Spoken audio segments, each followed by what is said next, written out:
Ako po si Lexi. Buong professional life ko ay teacher ako.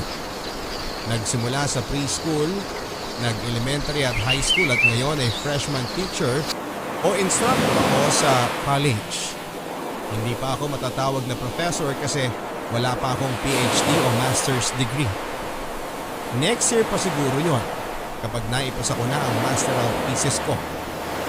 Masaya ako bilang teacher dahil nakikita ko ang pagbabago na naidudulot ko sa mga estudyante ko. Lalo na noong nagturo ako sa private school na preschool.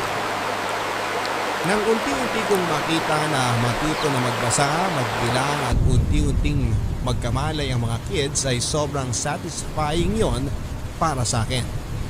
At kung paano kanila yakapin at sabihan ng I love you. Sobrang fulfilling yon. Feeling mo talaga ay mahal ka nila.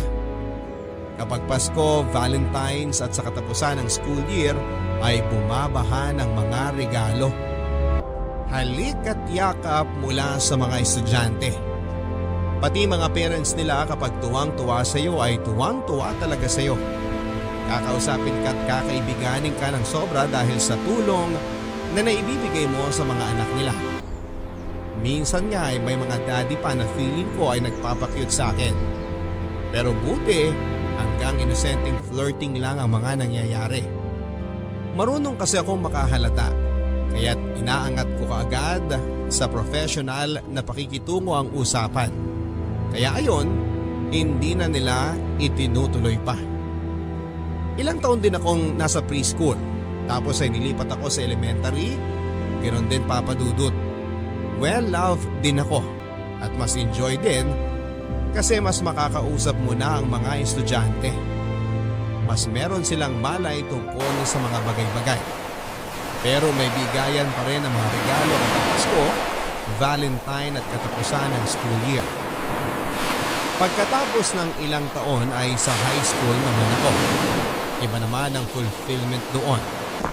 Kasi nagbibinata at nagdadalaga na ang mga bata. So marami ng mga crush yan. Maraming nagiging heartbroken. Ang may mga problema sa love life ay nag-uusbunga na. Kailangan kapag high school teacher ka ay parang guidance counselor ka rin. Kasi alam mo na, mga teenager, ang daming drama sa buhay. At sa high school ay naging close din ako sa mga estudyante ko. Ipinapakita pa rin nila ang pagmamahal sa akin. At sobrang pagiging expressive nila. Kasi nga mas may kamalaya na sila sa stage na yon. At hindi ba sa high school ay nabubuo ang pinakamalalim na friendships natin. Kaya sa high school ay damay din sa malalim na appreciation at friendship ang high school teacher. Kaya't ang high school reunion ay sobrang inaabangan natin. Dahil sa mga bond at pagkakaibigan na nabuo sa gitna ng gulo ng puberty ng mga estudyante. At dahil alam nilang papalapit na ng papalapit sila sa real world o totoong buhay ng college life. At ngayong nasa college na ako, sa totoo lang po papadudot ay nabilis kong magturo sa mga bata na estudyante. Lalo na sa preschool. Kasi doon, ikaw ang laging tama. Teacher ka eh. May feeling na ganon. Kasi open na open ang mga estudyante sa lahat ng mga sasabihin mo. Talagang sunod-sunuran sila sa'yo. Kasi ikaw lang talaga ang may alam ng tama at mali. Pero pagpalaki sila ng palaki, paedad ng paedad, natututo na silang sumagot at mag-disagree at makipagdebate pa sa'yo kahit na teacher ka nila. Pero ngayong college instructor na ako ay mali ko namang ako ang magtatanong sa sarili ko kung ano ang tama at mali. Naalala ko itong lahat nang mag-usap kami ng high school principal namin, ang boss ko.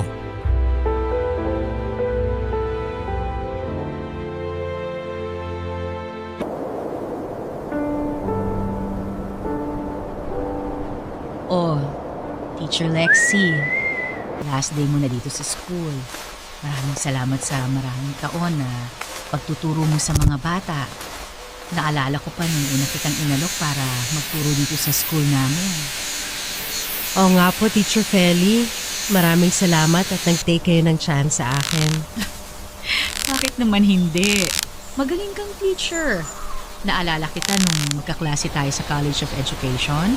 Sabi ko sa sarili ko, balang araw kapag nakapagtayo ako ng school, kukunin talaga kita, Lexi. Bilang isa sa mga teacher doon. Kaya nga nung tinayo namin yung preschool, kinuha kagad kita eh. Salamat sa'yo at nagtiwala ka rin sa school ko. Ikaw ang nag-take ng chance. Oo nga, Teach. Ilang taon na rin yun? Parang ang tagal na. Mahigit 10 years na din, Lexi. Pero ikaw talaga ang sumugal, Teacher Feli. Pwede namang mga senior level teachers ang kinuha mo lahat. Pero fresh grad pa yung kinuha mo para mag-head ng preschool department mo. After 2 years. Ha? After 2 years? Kasi 'di ba, ikaw muna yung nag-head ng preschool department at assistant mo ko. Oo nga, no? Eh kasi naman, hindi ko pa alam ang mga dapat mong gawin. O yung mga gagawin ko sa school. So, ako na muna ang nag-eksperimento. Pero kailangan kita nun. Para kapag meron akong tanong sa sarili ko, sa kung ano bang ginagawa ko, o ano ba yung dapat kong gawin, ikaw ang siguradong makakatulong sa akin para masolve o maintindihan kung ano man yun. Oo nga, at ako naman, kinakabahan ako. Kinakabahan? Ikaw? Bakit naman, Teacher Lexi? Siyempre, pag tinatanong mo ko, alam ko na dapat makatutulong talaga yung sagot ko. Na tamang maisasagot ko sa'yo. Kasi kung tinanong mo na ako, ibig sabihin na pag-isipan mo na yun ng matindi. Therefore, nangangailangan ka ng opinyon galing sa akin tungkol doon. Na ibig sabihin, kailangan mo ko para sa desisyon na gagawin mo para sa school. Ikaw talaga, Lexi. Oo, kilala mo na talaga ako. Siyempre, Teach, idol kaya kita. Feeling very humbled ako na ako ang hinihingan mo ng opinion. Hindi lang bilang assistant. Kasi feeling ko binavalue mo yung kaalaman ko bilang educator. Kasi you've grown so much, Teacher Lexi. Along with the school. Toddlers, kindergarten, elementary, tapos high school nang tinuturuan mo. At ngayon, college na, di ba? So from early grades to college, biro mo, nadaanan mo lahat yun. Oo nga, biro mo yun, ma'am. And to think na maliban dun sa college, lahat ng teaching experience ko dito sa school mo. Oo nga, no? Sorry, ha? Sorry? Bakit sorry? Sana kung may pera ako para gawing college itong school, para maging university, eh di sana dito ka pa rin magtuturo. Para talagang masabayan namin ang growth mo. Naku, ma'am, pag nagtayo talaga kayo ng university, tawagan niyo ako, go ako agad. Hire me na agad ang sasabihin ko sa inyo.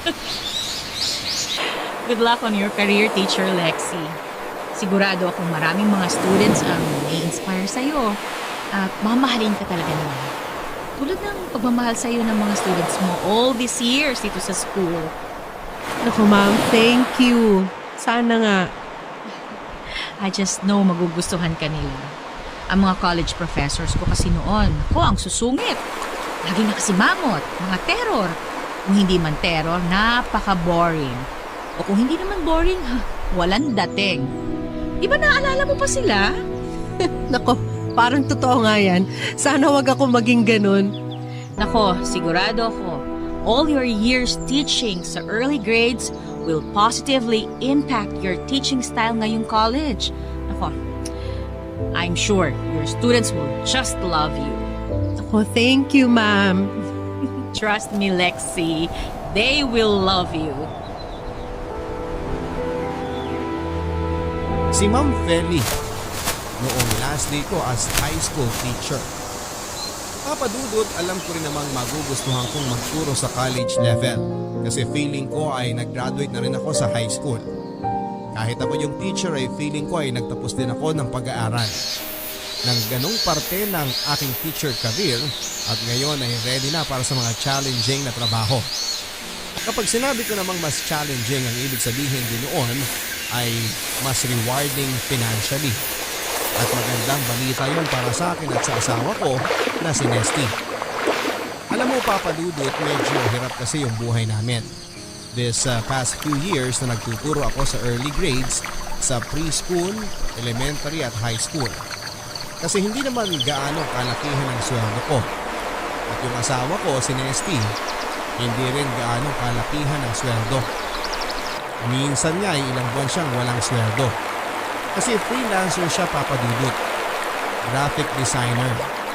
Dati nagtatrabaho siya sa opisina, kaya lang ay mainitin ang ulo. Kaya tuloy ay ayaw niyang mamasukan. Halos magsasampung taon na kaming kasal ni Nesty. Okay naman kami, Papa Dudut. Although wala pa kaming anak kasi nga financially ay kinakabahan pa ako. Sinusuportahan din kasi namin ang ilang mga kamag-anak. Parents niya na may edad na, parents ko rin at ilang kapatid ko. Hindi ko na masyadong idedetalye yon, Papa Dudut. Masalimuot kasi.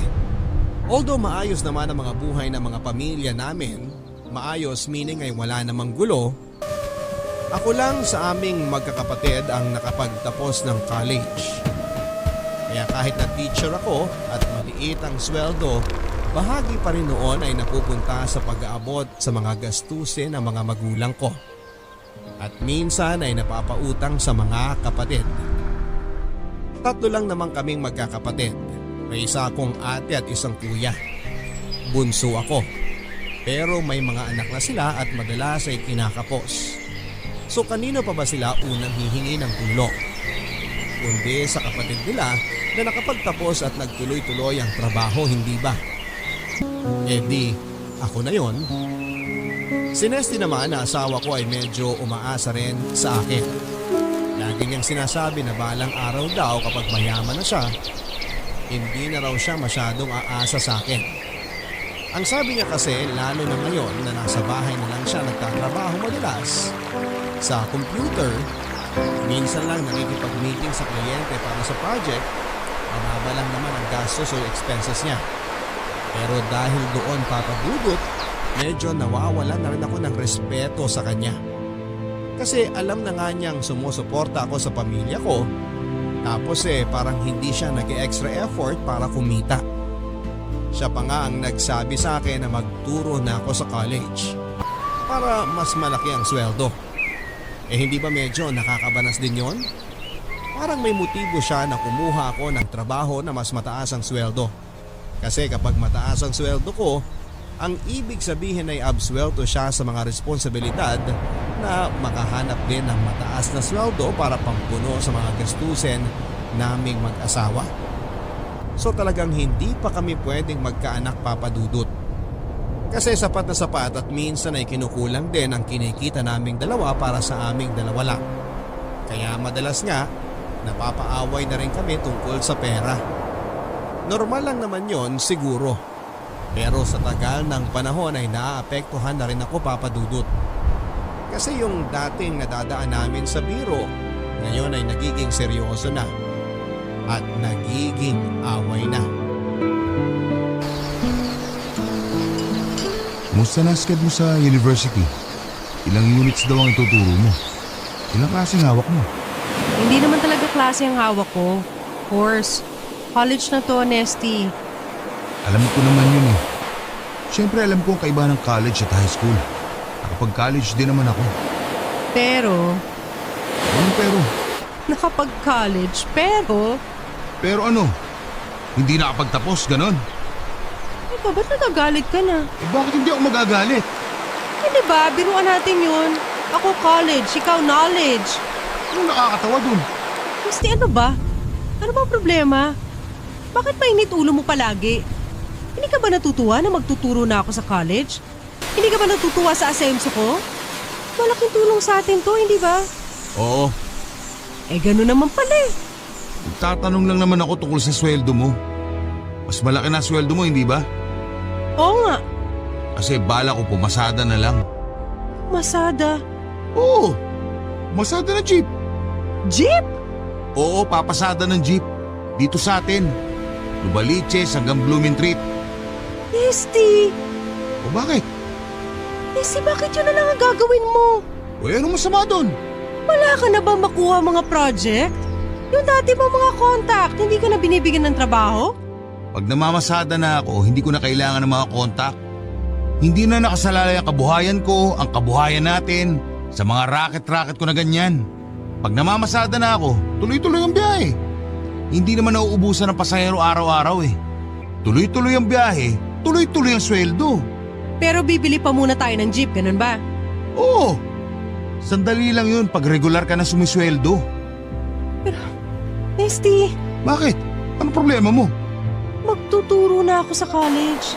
Magiging professor na ako. Oo nga, eh ano ngayon? Anong kinalaman nun sa pagpasada ko ng jeep? Hindi pwedeng jeepney driver ang asawa ng isang college professor. Kaya nga bibili tayo ng jeep. Ha? Kapag sa atin na yung jeep, hindi lang ako driver. Jeepney operator din ako. Dahil hindi ako namamasukan sa kung sinong jeepney operator, nakukunin lang ang kinikita ko sa pamamasada buong hapon. At pag akong operator at may-ari ng jeep, sa akin ang oras ko kung kailan ako papasada. Kung sa Maynila nga ako kukuha ng prangkisa, baka pwede pa kitang sunduin dun. Isasabay ko sa tapos ng klase mo. Tapos sabay ka na sa akin pag-uwi. Hindi mo na problema ang pag-commute. Yan talaga ang gusto mo? Oo. Pasado ba sa'yo ang plano ko? Papa Dudut, hindi pasado sa akin ang plano ni Nesty. Bagsak na bagsak. Kung kailan naman ako magiging professor sa kolehiyo, ganun pang bibiglain niya ako ng asawa ko na magiging jeepney driver siya. Wala yon sa plano ko. At sigurado akong wala naman talaga yon sa plano niya nang magpakasal kami. Hindi man siya nakapagtapos ay matalino at may abilidad naman ang asawa ko. Kahit dati pa, alam ko naman na meron siyang ibubuga. May talent naman siya, Papa Dudut, sa pagdidisenyo ng brochure at poster. At sa printing, hindi lang siya siniwerte sa mga napasukan niyang mga ahensya. Nang una kaming magsama ay mas malaki ang kinikita niya kaysa sa akin. Papa Dudut, sorry pero sasabihin ko na. Kung bala kong maging asawa ng driver, edi sana sinagot ko na yung tricycle driver na pumorma sa akin ng elementary school teacher pa lamang ako. Ang dami yata mga driver. Hindi ko nga mabilang sa daliri ng kamay ko na gustong makipag-date sa akin noon. Ang sabi nila kasi ay ang ganda-ganda ko raw. Biniro pa nga nila ako na artistahin daw ako. Pero lahat sila ay hindi ko pinansin. Tinatawanan ko lang lahat sila. Wala namang problema sa pagiging driver. Marangal na propesyon yun. Pero hindi ko kailanman nakita ang sarili ko na may asawa na driver. Tricycle man o taxi o truck o bus. At lalong hindi ko kayang tanggapin na magiging asawa ako ng jeepney driver. Sa totoo lang, simula ng pag-uusap na yon ay talagang na-turn off na ako sa asawa ko. Parang biglang nawala ng drive, ng ambisyon. Parang nag-give up na siya na umasenso sa trabaho niya sa pamamagitan ng pagpapayaman sa abilidad niya sa computer graphics at disenyo. Ngayon, kung na-inlove ako sa kanya nung una pa lamang at driver na siya dati pa, edi pwede pa yung ganun. Magiging kami kahit na ayaw ko sa driver. Kung na-inlove ako sa kanya nung mulat na mulat ang mata ko. Naiintindihan naman niya yun, hindi ba, Papa Dudut? Kung simula pa lang ay driver na siya at na-inlove na ako sa kanya, edi okay lang. Pero ngayon, pagkatapos ng ilang taon ay bigla na lang siyang magiging driver kung kailan malapit na akong maging professor. Eh ayoko naman ng ganon. Hindi yun kasama sa plano ko, Papa Dudut. Simula pa lang sa first day of classes ay masaya na ako, Papa Dudut. Bibo ang mga estudyante. Masyado nga yatang bibo. Ang dami nilang tanong. Kung ang personality ng mga bata ay nakakatuwa noong maliit pa sila, mas lalo na ngayong nasa college na. Nagulat ako. Kahit na sabihin ako rin ay naging college student once upon a time, ay hindi ko na napredict na ganito ang magiging personalidad nila. Dahil ako naman ay hindi naging ganito ng college. Marami ang classes ko, Papa Dudut. Umaga pa lang, madaling araw umaalis na ako. Dahil ang unang klase ko ay alas 7 ng umaga. At ginagabi na rin ako hanggang sa alas 9 ng gabi. Napasabak ako talaga, Papa Dudut. Siguro ay nabilib sa akin yung coordinator ko at binigyan ako ng maraming mga klase nahahawakan. Medyo may kakulangan kasi ang mga teachers sa college level. So naparami ang trabaho na ibinigay sa akin. Kung wala ako sa klase, ang libre ko lang na araw ay Lunes at Huwebes. Nag-check naman ako ng mga papers online. Puro online na kasi papadudot. Hindi na piniprint ang mga paper at project. Kaya kung hindi ako nakatutok sa mga klase ko, pagdating sa bahay ay nakatutok naman ako sa computer, nag-check ng mga gawa ng estudyante ko. Kaya ng unang mga buwan ay talagang nagkalayo kami ni Nesty. Almusal na lang ang naihahanda ko sa kanya. Ang tanghalian at hapunan niya ay hindi ko na alam kung paano ang ginagawa niya. Nag-iiwan naman ako ng pera pero konti lang yon. Marami namang mga karinderya sa paligid namin so malamang ay doon na siya kumakain. Ako naman ay kumakain na ako malapit sa school bago umuwi kasama ang mga co-teachers ko na mga baguhan din halos lahat. At minsan ay sinasabayan ako ng mga estudyante ko. Wala na akong magawa tungkol doon papadudot. Pag tinatabihan nila ako sa cafeteria ng school ay tinatiming nila na nakapagsimula na ako. So hindi na ako makakatanggi o makakalipat ng upuan. Okay naman sila papadudot. Siyempre noong nagtuturo ako noong elementary at lalo na noong preschool ay sanay na ako na niyayakap ng mga estudyante ko. Minsan nga ay humahalik pa. Pero ngayong college, mali ko ba naman ang meron ding iba na gano'n ang balak. Okay class, nabasa niyo na ba yung sinend ko ng link sa online group natin kahapon? Doon ang basihan ninyo para sa paper na kailangan ninyong ipasa 2 weeks from now. Ma'am Lexie, 2 weeks lang? O bakit anong problema doon? 2 linggo ang binibigay ko na allowance sa inyo. 14 na araw ang meron kayo para isulat yung paper. Enough na yun ah. Ma'am, baka kulang po yun. Bakit naman kulang yun? Eh ma'am, syempre pagbubutihan namin yung pagsusulat nun. May research. Maraming research. Alam ko naman yon na maraming research. Kaya nga ginrupo ko kayo, 'di ba? Kasi kapag group work, mas marami kayo magre-research at tulong-tulong kayo sa pagsusulat. Eh ma'am, ibig sabihin nun, magmi-meet pa kami pagkatapos ng klase. Magmi-meet kami madalas. Maraming mga meeting para pag-usapan yung mga research namin at kung paano namin isusulat. Tsaka kung sino yung magsusulat at kung ano yung gagawin ng iba. Ganon talaga ang group work. So kailangan gamitin ninyo ang oras ninyo ng maayos, efficiently. Hindi pwedeng puro chismisan at chikahan lang ang mangyayari pag group meeting. Para maipasa ninyo ang papers ninyo on time. Eh ma'am, paano na yung mga love life namin? Ha? Ano? Paano na yung oras namin para mag-date? Na makipagkilala sa ibang tao? Yung social life namin ma'am. Importante rin yun, alam niyo na. Hindi. I disagree. Sa buhay ng estudyante, ang pag-aaral ang importante. Yun dapat ang focus ninyo. Hindi ang love life, love life. O sige ma'am. Tama kayo. Tama ako? Bakit nga naman makikipagkilala pa kami at maghahabol ng love life? Eh kung nasa loob ng klase dapat ang focus namin. Hindi sa love life, tama? Oo, tama. Buti alam mo. Kaya buti na lang dito sa classroom makakahanap na kami ng love life.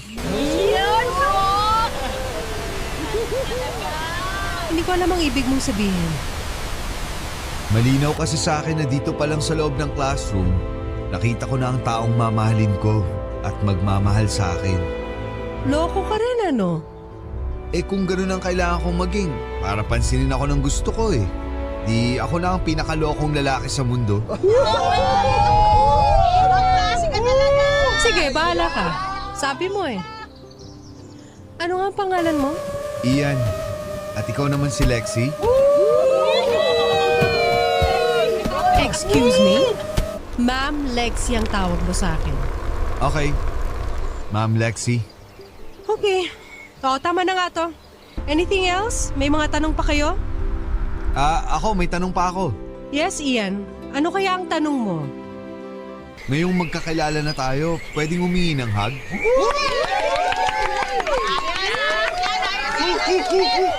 No! Walang hug! Okay, Babaka sakali lang naman. Nako Papa Dudut, hirap na hirap akong itago ang kilig ko. Si Ian kasi gwapo at matipunong estudyante. Isa sa mga pinakagwapo sa campus kung tatanungin mo ako, at iba pang mga teacher na babae at mga bading. Kasi may mga beka rin syempre na nagtuturo doon. Sasabihin din nila na si Ian ang pinakagwapo, parang moreno version ni Dennis Trillo at mas matangkad. Pero sa tingin pa lang niya, alam mo nang pilyong bata, binata ito. Feeling ko ay may crush siya sa akin at feeling ko ay alam ng buong klase. Kasi lagi nilang ibinibida si Ian. Parang sineset up nila na pansinin ko siya. Kapag nagtatanong ako sa klase, minsan sinasabi nila na tawagin ko si Ian. Bino-volunteer nila kasi siya raw ang may alam ng sagot. Kasi siya raw ang may alam tungkol doon. Kasi si Ian daw ang lagi kong pinapansin naman, sinasabi nga nila na favorite ko raw si Ian. Sa totoo lang Papa Dudut ay hindi ko akalain na tutuksuhin ako ng mga estudyante ko ng ganon. Parang pinagtutulungan nila ako. Sasabayan nila ako sa koridor, kunwari ay tutulungan nila ako magdala ng mga libro at materials na mabigat. Una, tatanggi ako. Tapos pag pumayag na ako, biglang darating si Ian at siya na ang magdadala ng mga gamit ko. Ipapasan nila sa kanya. Kaya ayun, siya ang kasama ko maglakad papuntang faculty room. Ilang beses itong nangyari. At una sinasabi ko na ayoko ng ganitong pakulo nila at ni Ian. Pero pag tagal-tagal ay pumapayag na rin ako dahil mabigat naman talaga ang mga dala ko. Dahil dito ay nagkakausap kami ni Ian. Kahit nga nung simula na niya akong tawagin ng Lexi ay hindi Ma'am Lexi ay hindi na rin ako nagprotesta pa. Kasi ang ganda ng boses niya at ang pagkakabigas niya ng pangalan ko. Ang tweetams ko no Papa Dudut. At pagkatapos ng ilang beses na makasabay ko si Ian sa koridor, nauwi ang usapan mula sa small talk tungkol sa klase at mga papers at napunta na sa ibang mga bagay. Mga personal na bagay na walang kinalaman sa classroom. Ito yung mga bagay na kapag nasimula nang mapag-usapan ay alam mo nang nag-iiba na ang usapan. Magbabago na ang dynamic o pakikitungo namin sa isa't isa. Hindi na ito bilang estudyante at guro o pupil at professor. Pero magiging usapan na lang ng dalawang tao na may buhay na normal.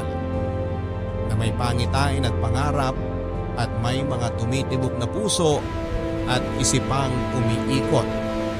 Na kadalasan ay nag-aaway at nagkaka-conflict sa isa't isa. Hindi ba lagi nalang sinasabi na nag-aagawan ng puso at isipan natin para sa atensyon? Na nagtatag of war ang dalawang ito, ang puso at isipan. At lagot ka kung ang puso ang mananalo. Ganon ang mangyayari pag ang usapan ay nauwi na sa personal na mga bagay. Lalo na para sa akin na isang guro at sa isang estudyante na aminado naman ako sa sarili ko, noon pa lang ay naa-attract na ako sa kanya. Naku Papa Dudut, tuwing maiiwan kami sa koridor sa school na naglalakad ay eto na ang usapan na kinakabahan ako mangyari sa aming dalawa. At ayun, nangyari na nga. Ma'am Lexi, Yes, Ian? matagal na kayong kasal no? Matagal na rin, Ian. Masaya naman kayo. Excuse me? Ang private ng tanong mo, ah. Sorry Lexi. Masaya naman, Ian. Uy, ang private din ang sagot mo ah. Nagulat ako. Ganun eh. Lumabas na agad yung sagot ko. Itatago ko pa ba? Ilang beses mo na ako sinasamahan dito sa school. Nadala-dala yung mga gamit ko. So, naisip ko na mabigat yung tanong mo, edi ibibigay ko na rin sa iyo yung mabigat na sagot ko sa katanungan mo. Oo nga. Para gumaan ba? Parang gano'n na nga. Bakit? Mabigat ba para sa'yo? Medyo. Siguro. Ewan ko. Basta. Normal na tao lang naman tayo lahat, di ba? Lahat naman tayo may pinagdadaanan. Pero atin lang yon ha. Kahit sa mga co-teachers ko, hindi ko kinukwento yun. Alam nilang lahat or at least ina-assume nila na happily married ako. Siguro walang nagtatanong sa'yo. Siguro nga, lahat sila alam kung paano rumispeto at dumistansya. Sorry. Pasensya na ha. Ako kasi ayokong dumistansya eh. Anong ibig mong sabihin? Hindi mo pa ba nahalata, ma'am? Ian. Yes, ma'am? Ian. Yes, ma'am. Bigla mo akong tinatawag na ma'am ulit. Ha? Kanina lang tinatawag mo na ako na Lexi. Ma'am. Lexi. Tama. Ian. Ma'am. Lexi? Tinatanong mo ba ako kung nakakahalata ako? Yes, ma'am. Ay, sorry. Lexi. Yes, Lexi. Ang tanong ko naman sa'yo, ikaw ba hindi nakakahalata? At doon na nagsimula, Papa Dudut. Nagka-affair na kami ng estudyante ko. Alam ko na hindi dapat yon. Pero mahina ako at hindi ko kayang tumanggi. Ano ang gagawin ko, Papa Dudut? Hindi ko naman pinilit si Ian at hindi rin niya ako pinilit. Pareho naman naming ginusto yon. Ang importante lang ay itago namin at marunong kaming magdala. Simula noon ay hindi na kami nakitang magkasama sa campus. Parang hindi na kami magkakilala sa klase. Sinabi ni Ian sa mga kaklase niya na talagang tinanggihan ko siya at sinabing itigil na niya ang pagpapakyut sa akin. Nagalit daw ako at naniwala naman yata sila. Tumigil na ang tuksuhan, Papa Dudut. Ang hiyawan at ang pagpapakyut at mga setup. At syempre mas kumonti ang oras ko sa bahay. Mas late akong umuwi. Inuumaga pa nga madalas. Madalas kapag libre ako sa susunod na araw, Lunes o Huwebes ay doon ako umuwi. Bandang tanghalian. Syempre si Nesty nagsususpetsya na rin na merong nangyayari na hindi niya maipaliwanag. Kaya ayon, ako ang hinahanapan niya ng paliwanag. Mas madali kasi kung inuumaga ako para hindi na kami magkaharap ng asawa ko. Pag dumarating ako, tulog na siya. At pag aalis ako, kung hindi man siya tulog, ay wala siya sa bahay o busy na may kausap sa internet na kliyente tungkol sa project. Madalas naman ay talagang tinatakasan ko na siya. Magugulat na lang siya na wala na ako sa bahay at hindi ako sumasagot sa mga text niya. Hindi naman niya ako matawagan sa cellphone kasi laging walang load yun. Ako ang naglo-load sa kanya. Ang pamilya ko ay napapabayaan ko na rin. Hindi ko na sila binibisita. Sinasabi ko kay Nesty na bumibisita ako sa kanila pero ang kasama ko lang ay si Ian. Nagpapadala lang ako ng pera sa pamilya ko pero nagtitext ako lagi na hindi ako makakadaan. Ano bang nangyayari sa akin, Papa Dudut? Ilang buwang nagpatuloy ito hanggang sa dumating na lang sa school si Nesty na hinahanap ako. At nang mahanap niya ako, nagkagulo na. Hindi ko naman nakalain na magkakaganito, Papa Dudut. Relihiyoso naman akong babae. Nagsisimba ako palagi, pero noon lang. Pero Papa Dudut, kahit dati pa ay gusto kong laging tama ang gagawin. Kaya nga ako naging teacher eh. Kasi importante sa akin na tama ang gawin ko. Hindi ko dapat pinipili ang mali. Pero bakit sa ganitong pagkakataon ay parang ang mali pa ang pinili ko? Alam ko na mali or alam ko na merong aspeto ng ginagawa ko ngayon ang mali dahil hindi ko binibigyan ng pansin ang pamilya ko. Ang upbringing ko bilang tao na masunurin, na marunong rumispeto sa mga natutunan ko noon sa eskwela, sa mga magulang ko, sa simbahan.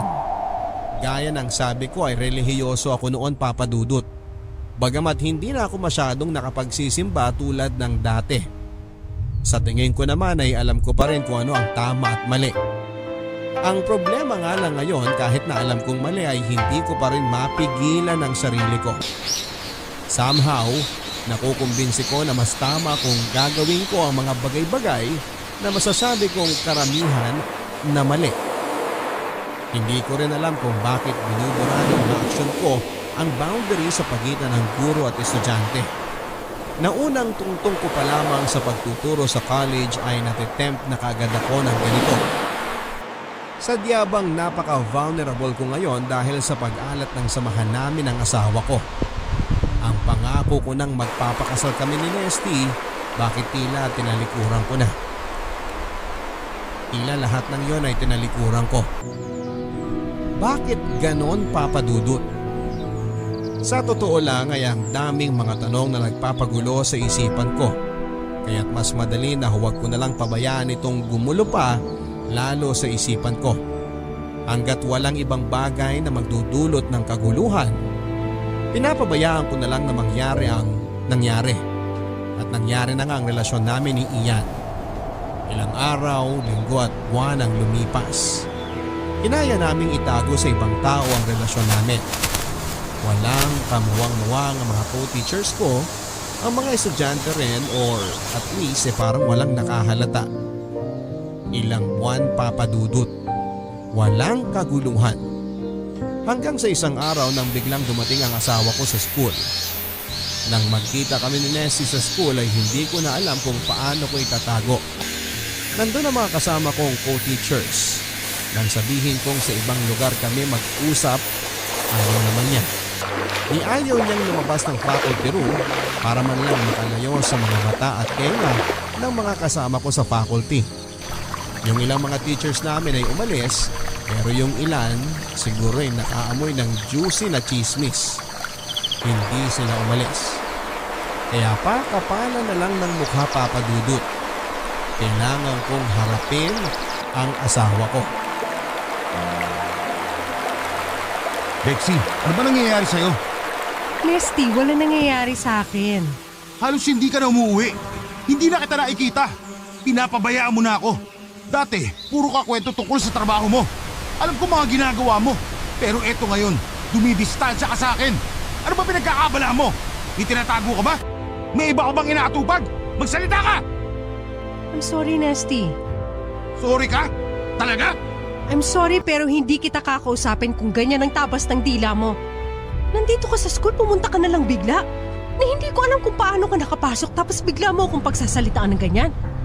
Na parang may kung ano akong kasalanan sa'yo. Kung ano man ang pwede kong isagot sa'yo. At pwede naman ako talagang sumagot. Pagmumukha ako may kasalanan talaga dahil lang sa tono ng pagtatanong mo. Lalaki ka siguro, no? Siguro may iba ka na. Excuse me. Huwag mo kong akusahan ng mga ganyang bagay. Nanguhula ka lang at ngayon kailangan kong i-defend ang sarili ko? Ikaw ang nag-akusa. Ikaw ang magbigay ng patunay. Wala akong kailangan sabihin sa'yo. Hindi ko kailangan magsabi ng kahit ano. At unang-una, hindi ka dapat nandito. Pinapahiya mo ko sa mga co-teachers ko. At siguradong kakalat to sa school. At malalaman ng ibang mga tao na mga estudyante ko. At makukompromiso ang integridad ko bilang guro nila. At ako pa ang mali? Ako pa? Ano ba ginawa ko sa'yo, Lexi? Wala kang ginawa. Sino ba dito ang kalaguyo mo, ha? Marami ka pa sinasabi para lang itago ang kabulustugan na ginagawa mo. Sino dito sa mga co-teacher mo kinakasama mo at hindi ka na umuwi ng bahay? Ha? Sino? Excuse me, sir. Please, umalis ka na. Hindi kailangan ng university na to ang mga dramang ganito. Wala kaming pakialam o wala kami sa lugar para makialam sa pribadong buhay ng mga ibang tao sa faculty o ng student body. Lalo na pag hindi naman naapekto ng trabaho at ang tuluyang pag-aaral ng mga estudyante. Sa pagkakaalam naming lahat, mabuti at epektibong guro ang asawa mo. Kung asawa mo nga siya. Asawa ko siya! O sige, sabi mo eh. Pero dapat ka nang umalis. Nandito na ang security oh. Tinawag ko na sila habang nagbububula ka kanina. Kaya please, sumama ka na sa kanila. Lexi, hindi mo pwede gawin sa akin to. Ano bang ginawa ko sa'yo? Bakit ayaw mo akong kausapin? Sir, please, sumama ka na sa kanila. Sir, sumama ka na ho sa amin. Nesty, please mama ka na sa kanila. Sabihin mo muna sa akin na hindi totoo ang sinasabi ko! Na wala kang balak na iwan ako! Na mahal mo pa ako! Na walang ibang lalaki sa buhay mo! Ma'am, pwede po bang doon nyo na lang sa office nyo to ituloy? Sir, kung hindi kayo sasama at kung magpapapigil pa kayo, talagang papa-aresto na namin kayo. Bitawan niyo ako! Disturbing the peace na po ito. Nesty, hindi totoo mga sinasabi mo. Walang ibang lalaki sa buhay ko. Mahal mo pa ba ako? Huwag na natin dito pag-usapan yan, Nesty. O sige sir, parang yun na yung sagot na hinahanap ninyo. Alis na po tayo. Lexi! Lexi! Ba't mo nagawa sa akin to? May lalaki ka nga! Nagsisinungaling ka! Nagsisinungaling ka! Hindi mo na ako mahal! Walang iya ka! Tinagura ka pa naman, teacher! Paano mo nagawa sa akin to?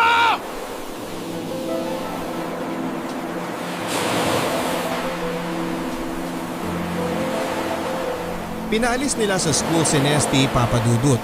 Yung mga malalaking security guard sa gate, babae at lalaki sila, dumating para i-escort si Nesty palabas. Siyempre nagwala siya at nagsisigaw. Pero I guess, iba na ang mundo ngayon.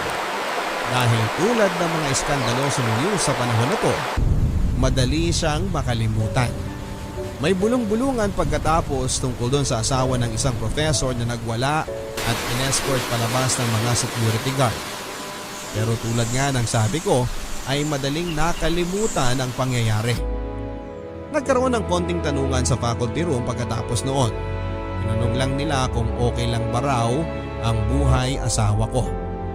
Sinabi ko lang na talagang nagkakalabuan na kami ni Nesty.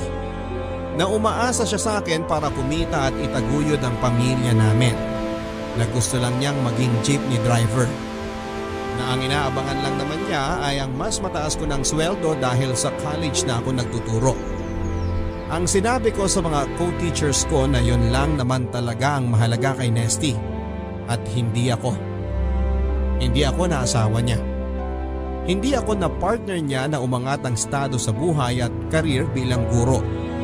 Sinabi ko sa kanila na wala namang pakialam si Nesty sa ibang tao bukod sa sarili niyang interes, sa sarili niyang mga hangarin. At sabi ko, yun din ang dahilan kung bakit wala pa kaming anak. Dahil hindi ko kayang magkaroon ng anak kung alam kong si Nesty ang magiging tatay. Walang ambisyon. Umaasa lang sa asawa. Hindi sumusuporta sa asawa niya. Nagsinungaling ako, Papa Dudut. Talagang dinagdagan ko ang kasinungalingan sa kwento ko. Totoong nagkakalabuan kami pero mahal din naman ako ni Nesty. Pero totoo naman na hindi ko gustong magkaanak sa kanya dahil ayokong may ganong pagmamanahan ang magiging anak ko. Pero sinabi ko kay Nesty na mahal ko pa rin siya. Naging malamig ang samahan namin pagkatapos pero hindi rin ako himawalay sa kanya. Hindi ko kasi kayang gawin yon dahil kung ginawa ko yon, lalong magsususpecha ang faculty. Mas mabuti nang panatilihin ang ganong estado ng kasal namin kesa humiwalay at magkaroon pa ng kung anong kwento na dapat kong ilahad sa kanila. Ang importante na lang sa akin noon ay kung paano ko maipagpapatuloy kung ano ang meron kami ni Ian. Hindi ko alam, Papa Dudut, kung bakit. Pero siya na ang nakikita kong kinabukasan ko. Alam kong mali pero dito na ako tutungo. Kaya't biglang gulat ko na lamang nang kausapin ako ni Ian pagkatapos ng isa naming pagtatagpo. Lexi, matatapos na ang taon. Oo nga. Salamat matatapos na ang school year na to. Bala ko lumipat ng course, Lexi. Talaga? Anong course? Lilipat din ako ng campus. Anong ibig mong sabihin? Agriculture sa Los Baños. Iyan, paano na tayo? Lexi, Pwede ako magturo dun sa Los Baños. Lexi, Madali naman mag-transfer doon. Actually, maganda nga doon. Maaliwalas. Preskong-presko ang hangin. Pwede tayo magrenta ng apartment na off-campus. Ako na bahala. Kaya ng sweldo ko naman yun. Maliit lang ang renta doon sigurado. Kapag boarding house na yung kakilala ko sa Los Baños, mura lang talaga. Ito lang naman sa Manila, sobrang mahal ng renta ng mga bagay-bagay. And nabalitaan ko, maraming bakante sa faculty nila. General education naman ang tinuturo ko, so pasok pa rin ako doon. Teka, mag-email na kaya ako ngayon habang maaga. Para umandar na, mag-apply na ako agad-agad para pagdating ng June, kahit summer pa lang, makapagturo na ako doon. Lexi, ano ba? Bakit? Anong problema? Ito na nga ako. Inuunahan na kita para smooth ang transition natin doon sa Los Baños. Aba, malaking move yata yun. So mabuti pa, Kasi kasuhin na natin ngayon bago pa tayo lumipat doon. Lexi, hindi tayo lilipat doon. Ako lang. Hindi tayong dalawa. Mag-e-enroll ako doon. Magta-transfer ako ng course. At ikaw, hindi ka susunod sa akin. Hindi ka magiging faculty doon. At lalong hindi tayo magsasama sa loob ng isang apartment sa campus. Kung sa labas ng campus. Kahit sa loob o labas ng campus, hindi tayo magsasama. O sige, madali naman magpunta sa Los Baños. O di kaya, bibisitahin na lang kita pag weekend. Madali lang yun. No, Lexi. Anong no, Lexi? Tapos na to. Anong tapos? Tapos. Tapos na. Hindi mo ba nakukuha yun? Hindi ba teacher ka? Bakit ang hirap mong umintindi? Tapos na ang relasyon natin. Ayoko na. At kung alam mo ang makakabuti sa'yo, dapat ayaw mo na rin. Iyan. Bakit ka nagsasalita ng ganyan? Dahil ayoko na. Malinaw. May iba pa bang rason na kailangan para itigil tong relasyon na to? Bukod sa ayaw ko na? Paano nararamdaman ko? Sa tingin mo ba ayaw ko na? Paano mo itutuloy? Ayaw ko na nga. Ayaw ko na sa relasyon na to. Iyan! Bakit mo bigla akong tinatrato ng ganito? Ilang buwan na nating inaalagaan to. Ilang buwan kong tinaya ang reputasyon ko bilang teacher sa college. Sa panahon na ginugol mo para sa UIN ako pagkatapos ngayon, buong-buo ko nang binibigay ang sarili ko sa'yo, bigla mo ako isasantabi na lang at itatapon na gano'n-gano'n na lang. Yes, ma'am. Tapos na ang lesson. Tapos na ang school year. Isang sem lang naman tayo nagsama talaga.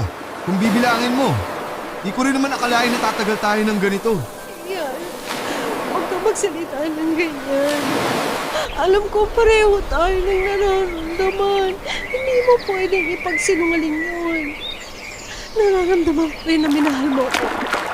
Naramdam ko yun. Oo, minahal din kita. Totoo naman yon. Pero hindi na dapat ito magpatuloy. Bakit? Ano to? Bigla ka nagkaroon ng konsensya? Please, tama na ang drama na to, Lexi. Huwag na nating dagdagan ng drama. Anong drama? Bakit? Naghiwalay ba kayo ng asawa mo? Bakit hanggang ngayon nagsasama pa rin kayo? Pagkatapos ninyong mag-away sa faculty room? At pagkatapos mong sabihan ng mga co-teacher mo na patay na ang relasyon nyo, bakit hanggang ngayon sa kanya ka pa rin umuwi? Dahil kahit ano mangyari, kasal pa rin kami. Hindi ko basta siya may hiwalayan at mas madali para sa akin na magsinungaling sa kanya kaysa sasabihin ng totoo at malagay pa sa kapahamakan ng sarili ko. Dahil kung nalaman niya ang totoo, baka mapatay pa niya ako. Buti nang ganito, nagtatago tayo. Mas gusto mong nagtatago tayo? Magaling naman tayo magtago eh. Ayoko nang magtago, Lexi!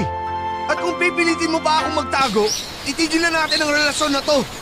Ang hindi ko maitago ngayon, ang katotohanan na hindi na kita mahal. Hindi mo na ako mahal?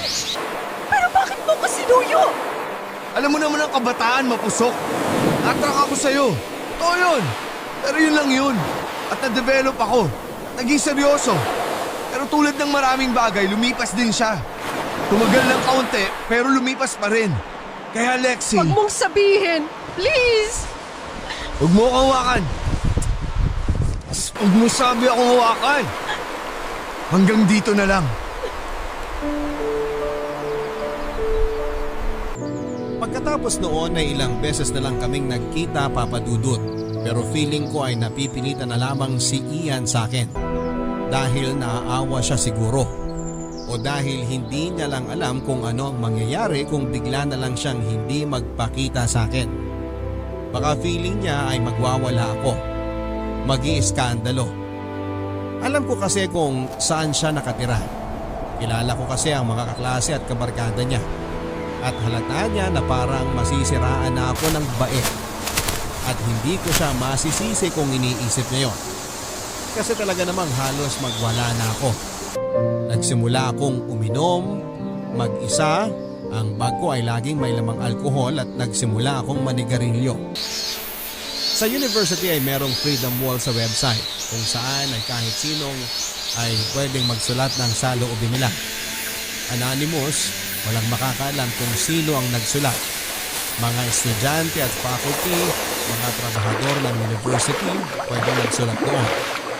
Kahit mag-rant o maglabas ng samaan ng loob ay pwede mo dong ilagay nang hindi mabubuking kung sino ang naglagay.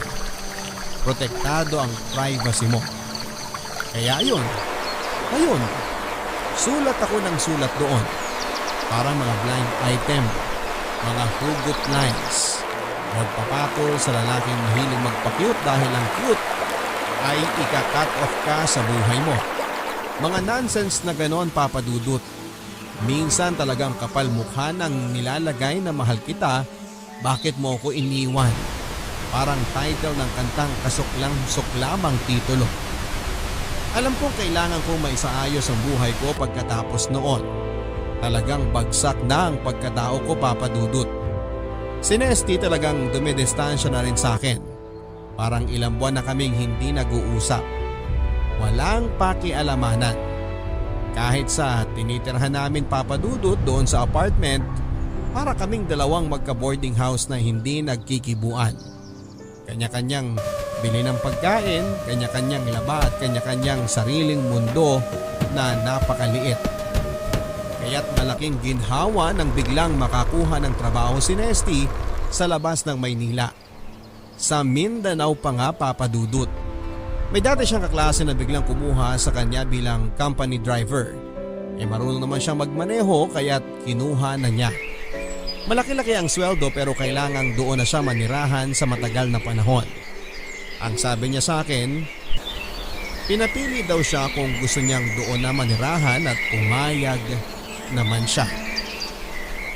Ilang linggo na kaming hindi nagkikita ni Ian at ilang araw na lang ay aalis na si Nesty. Hindi naman matagal na panahon ang lumipas bago siya makapagsimula ng trabaho niya sa Mindanao. Hindi naman sa ibang bansa kasi, Papa Dudut. Hindi kailangan ng kung ano-ano mga papeles, passport o visa o kung ano man. Mga health clearance lang at NBI clearance ay makapagsisimula na siya. Nag-usap kami ni Nesty bago siya umalis. Sa totoo lang, Papa Dudut, ay minahal ko rin naman si Nesty. Siguro kung nagkaanak kami kaagad, baka may pagkakataong pang nagbago siya ng pananaw at pagtrato sa akin. Pero hindi nangyari yon, kaya hanggang kathang isip na lamang kung ano ang posibleng nangyari sa aming dalawa kung nagkaanak nga kami. Pero masaya ako na aalis siya. Hindi dahil sa wala nang patutunguhan ng relasyon namin, Papa Dudut. Masaya ako dahil kahit papaano, magkakaroon na siya finally ng pagkakataon si Nesty para mapatunayan ang sarili niya. Mukha kasing importante ang magiging trabaho niya dahil pinadalhan pa siya ng pera para makabili ng mga damit na maayos na gagamitin niya sa trabaho niya. Ramdam ko rin na may kalungkutan siya dahil aalis siya. At hindi na namin naayos ang samahan namin. Siguro iniisip niya na sana hindi na lang kami nagpakasal, na sana ay nagsama na lamang kami tulad ng sinasabi niya noon. Na sana ay hindi na lang siya nakinig sa akin dahil sinabi kong gusto ko syempre ng kasal. Bakit? Kasi relihiyoso nga ako, hindi ba, Papa Dudut? Mahalaga sa akin yon, or at least ay mahalaga noon. Dahil sa pakikipagrelasyon ko kay Ian, siguro ay napatunayan ko na hindi rin mahalaga yon, ang sakramento ng kasal para sa akin. Sa amin ni Nesty ay naging importante yon. Kaya importante na magpag-usap kami bago siya umalis. Hindi na ako naiyak, Papa Dudut. Nagpapatawa pa nga ako eh. Ginamitan ko pa nga siya ng mga linya na ginagamit din sa akin ni Ian.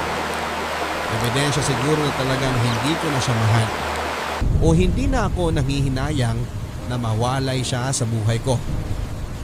At ako sa buhay niya. At kung talagang mahal ko pa siya ay maghuhunos dili akong bitawan sa kanya ang mga salita na galing sa lalaki na naging kalaguyo ko habang nagsasama kaming mag-asawa. Minsan talaga, Papa Dudut, nakakagulat kung gaano katigas ang puso ko pagdating kay Nesty.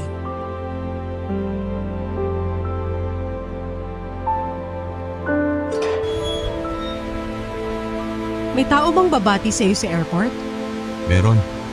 Hindi ko siya kilala pero meron daw placard na may pangalan ko. Wow, galing naman nun. Congrats, ha, Nest. Biro mo yun, para kang sikat na celebrity na may susundo pa. May placard na may pangalan mo. Lexi, Paano kung may magpanggap na ikaw tapos agawin yung sundo mo? Paano na yun? Lexi, mahal kita. Please, Nesty, wag dito. Saan pa, Lexi? Kailan ko pa sasabihin ulit? Hayaan mo, ito na yung huling beses na maririnig mo sa akin yan. Hindi mo na ako makikita ulit. Huwag ka namang ganyan. Hindi mo ako gusto umalis? Hindi sa ganon. Gusto mo na akong umalis talaga?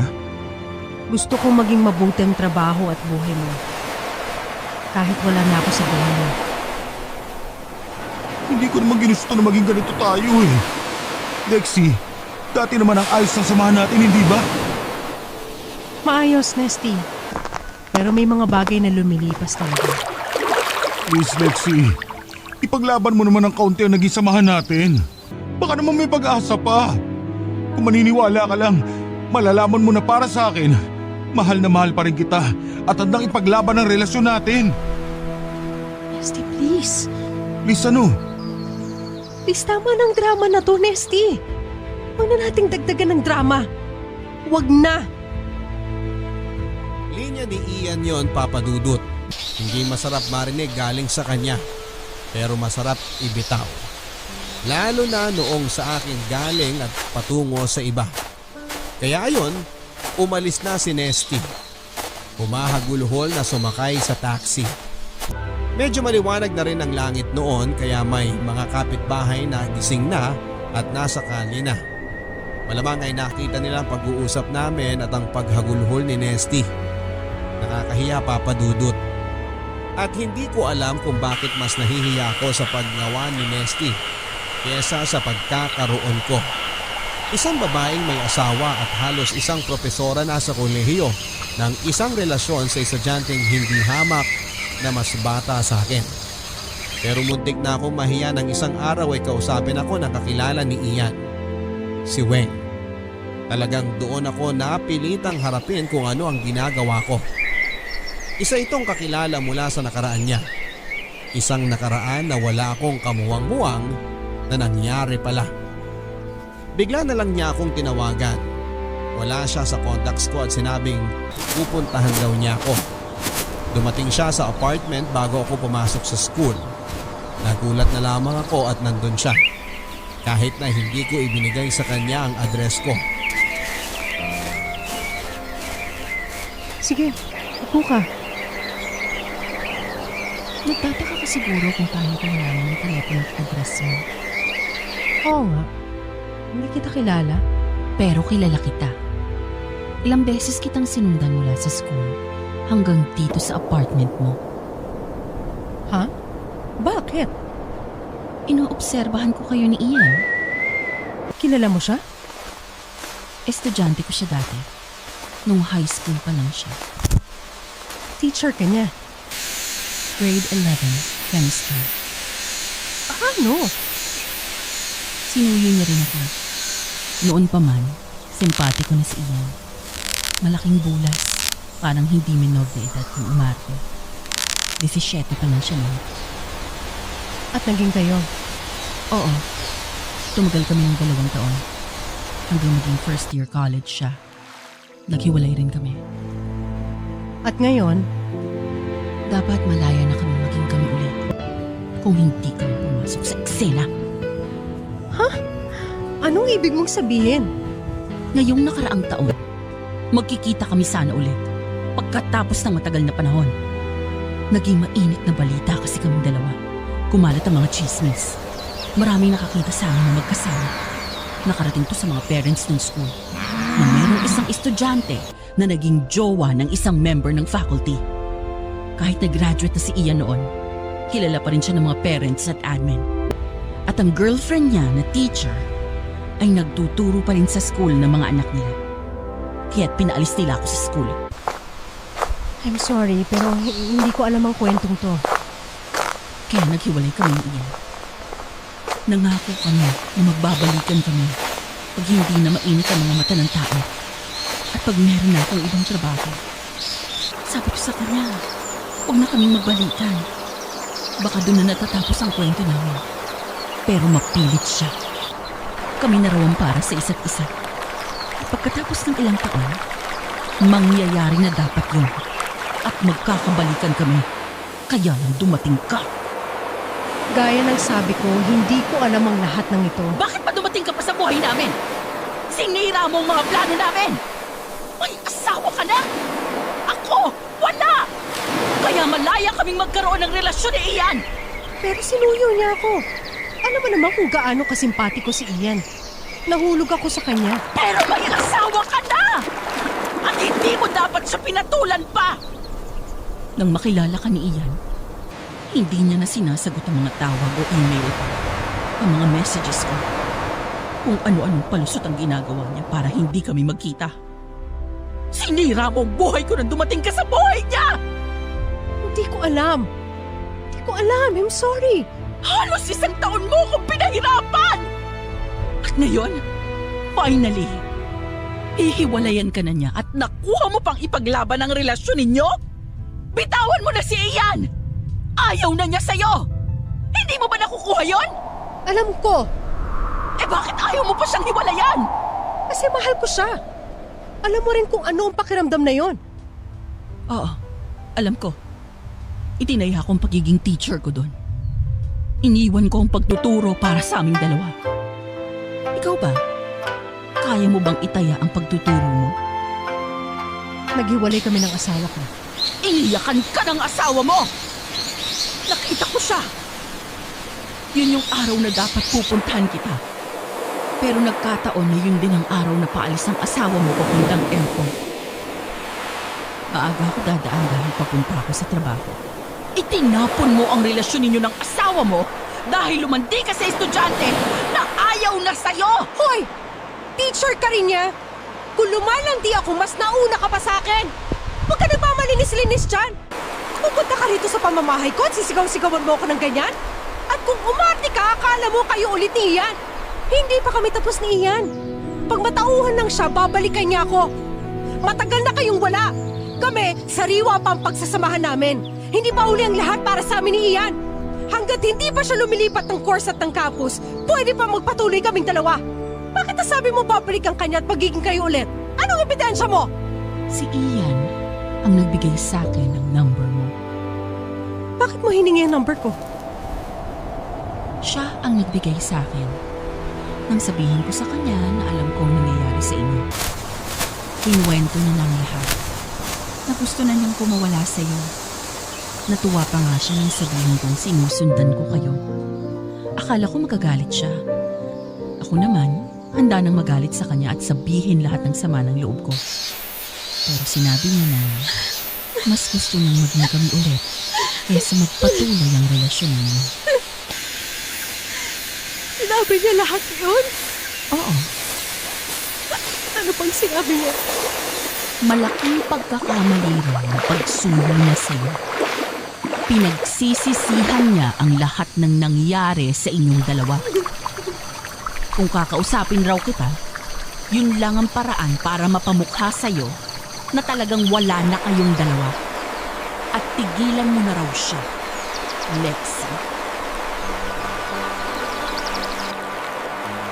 At doon na durog ang puso ko, Papa Dudut. Isa pala akong pagkakamali.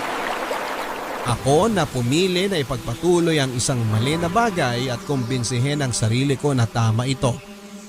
At tama ako. Ako pala ang mali. Ako ang kumatawan sa pagkakamali ng ibang tao. Tao na minahal ko at minahal pa rin at handang mahalin pa. Kahit na sinabi na niyang ayaw na niya sa akin, na pinagsisisihan niya ang lahat ng nangyari sa amin. Paano ako magpapatuloy, Papa Dudut? Yun ang gusto kong malaman. Nawala na sa akin ang asawa ko. Itinulak ko na siyang palayo. Kahit na minamahal pa niya ako. Initsapwera ko siya sa buhay ko. Ayaw na rin sa akin ang minamahal ko na kapalit sa asawa ko. Ititigil ko na ba ang kabaliwang ito? Matututo na ba ako sa leksyon sa nangyaring kaguluhan sa aming dalawa? Puro mga mali na ang mga desisyong nagawa ko. Kailangan ko ng tulong para malaman kung ano talaga ang tama o mali. Kahit isang guro ako ay hindi ko naman kayang turuan ang sarili ko o pag-aralan ng sarili ko kung ano ang tama at maling desisyon. Kailangan ko po ng payo mo at ng mga tagapakinig mo. Gusto